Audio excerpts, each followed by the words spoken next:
বিসমিল্লাহির রহমানির রহিম। আসসালামু আলাইকুম দর্শক, কেমন আছেন? আশা করি ভালো আছেন। দেশ ও দেশের বাইরে থেকে যারা আমার ভিডিওটা দেখতেছেন তাদেরকে আমার রান্নাঘরে স্বাগত। আমি আজকে দেখাবো ফুটিকা পিওর জুসটা। আমরা তো অনেক ভেজাল জুস খেয়ে অস্থির, তো আমরা বাসায় যদি এভাবে ফুটিকা জুস বানিয়ে খেয়ে নেই এবং বাচ্চাদের খুব পছন্দের এবং বড়দেরও খুব পছন্দের জুস, তো যদি বাসায় বানানো যায় দেখা যায় যে খুবই মজা করে সবাই খেয়ে নিতে পারে। তো এখানে আমি 3টা পাকা আম নিয়েছি, একদম লালটা, একটা কাঁচা আম। অবশ্যই আপনারা খেয়াল রাখবেন যে পাকা আমের সাথে একটা কাঁচা আম টক করে দিতেই হবে, কারণ নাহলে জুসের আসল যে ফ্লেভারটা, টেস্টটা সেটা কখনোই আসবে না। তো এখানে আমি মোট 4টা আম নিয়েছি, 1 কাপ চিনি নিয়েছি এবং আমি কোয়ার্টার গ্লাসের 6 গ্লাস পানি নিয়েছি। আমি এই 3টা উপকরণ দিয়েই আমি ফুটিকা জুস বানিয়ে আপনাদেরকে দেখাবো, আমার সাথেই থাকুন দর্শক। আমার আমটা কাটা হয়ে গেছে, এখন আমি 1 গ্লাস পানি দিয়ে নেব। আমি সিদ্ধর জন্য 1 গ্লাস পানি দিয়ে নেব।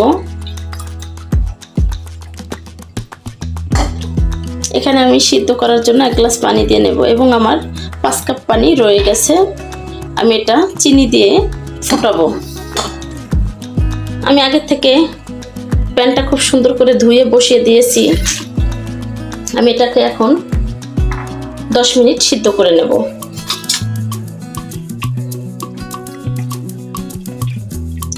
সব সময় মনে রাখবেন, যদি কোনো আমরা তরকারি রান্নার কড়াইগুলো ব্যবহার করতে চাই, প্যানগুলো, সেই ক্ষেত্রে ভালো করে মেজে খুব সুন্দর করে এবং পানি ফুটিয়ে লবণ দিয়ে ফেলে দিয়ে তারপরে আমরা প্যানটা ব্যবহার করবো। সেই ক্ষেত্রে হলুদ মরিচের গন্ধ বা কোনো মাছ মাংসের গন্ধ বা ঝাল ভাবটা, চিটচিটা ভাবটা কোনো মিষ্টি খাবারে আসবে না।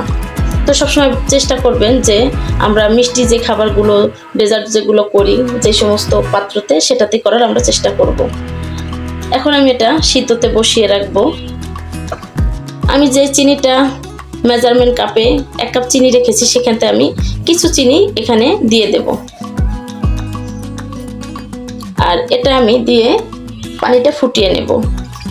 আমি কিছু চিনি দিয়ে দিয়েছি, আর একটু নেড়ে নেব।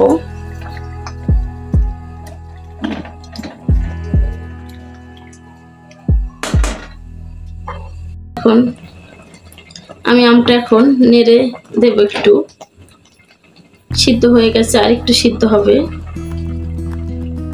খুব সুন্দর সিদ্ধ হয়ে গেছে।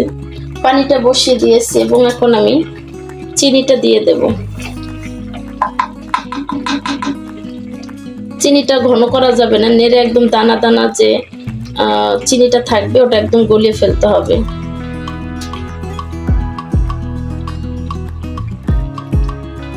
এটা যখন ফুটে আসবে চিনিটা দেওয়ার পরে তখনই নামিয়ে ফেলতে হবে। হয়ে গেছে। এখন আমি চুলার জালটা অফ করে দেব, কারণ এটা বেশিক্ষণ টানানো যাবে না। তো আমরা ঠান্ডা হওয়ার অপেক্ষা করব।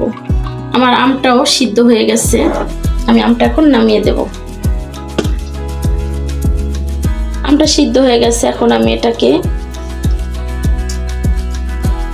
ছাঁকনিতে করে আমি এটাকে এভাবে করে ঘষে ঘষে আমি সুন্দর করে পিউরিটা বানিয়ে নেব। দর্শক, আমার ফুটিকার যে পিউরিটা সেটা হয়ে গেল। এখন আমি এই চিনির পানিটা ভিতরে মিলিয়ে ফেলবো।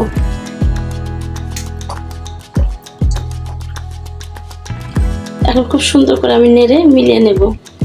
দেখতেই পাচ্ছেন কালারটা খুবই সুন্দর আসছে, কোনো রং দেওয়ার দরকার হয় নাই। খুব সুন্দর করে যদি আপনারা পাকা আম নিয়ে নেন, তার মধ্যে একটা কাঁচা আম, তারপর আপনাদের দেখবেন যে জুসের কালারটা খুবই সুন্দর থাকবে এবং ঠিক থাকবে। তো এভাবে করে আপনারা চাইলে 1 বছরও সংরক্ষণ করতে পারেন ফ্রোজিং করে ফ্রিজে, আর নর্মাল ফ্রিজে আপনারা কিছুদিন রেখে খেতে পারেন চাইলে। তো এভাবে সবসময় বাচ্চাদেরকে বাসায় হাতে তৈরি জুসটা দেওয়ার চেষ্টা করবেন এবং নিজেরাও খাবেন। জুস ছোট বড় নাই, সবাই আমরা পছন্দ করি। আর যদি হয় ভেজাল মুক্ত হাতে তৈরি, তাহলে তো কোনো কথাই নেই। দেখতে পাচ্ছেন জুসে কোনো আশ্বাস ভাব নাই, একদমই বাইরের ফুটিকা জুসের মতো একদম পিওর এবং একদমই খুবই সুন্দর ঘনত্ব এবং কালার সব কিছুই, এবং টেস্টও পারফেক্ট আছে। তো হয়ে গেল আমার একদম পিওর ভেজাল মুক্ত ফুটিকা জুস। এখন আমি এটাকে গ্লাসে ঢেলে নেব। দর্শক, হয়ে গেল আমার হাতের তৈরি একদম ঘরোয়া পিওর ফুটিকা জুস। ভালো লাগলে অবশ্যই লাইক, কমেন্ট, শেয়ার করবেন, সাবস্ক্রাইব করে দেবেন। যে সমস্ত বন্ধুরা এখন আমাকে সাবস্ক্রাইব করেন, অবশ্যই আমাকে সাবস্ক্রাইব করে আমার পাশে থাকবেন, লাইক করে ভিডিওটা দেখা শুরু করবেন। তো আজকে আমার এই পর্যন্তই। ভালো থাকবেন, সুস্থ থাকবেন, আশপাশের মানুষকে ভালো রাখবেন। দেখা হবে আবার নতুন কোনো কন্টেন্ট নিয়ে। আল্লাহ হাফেজ।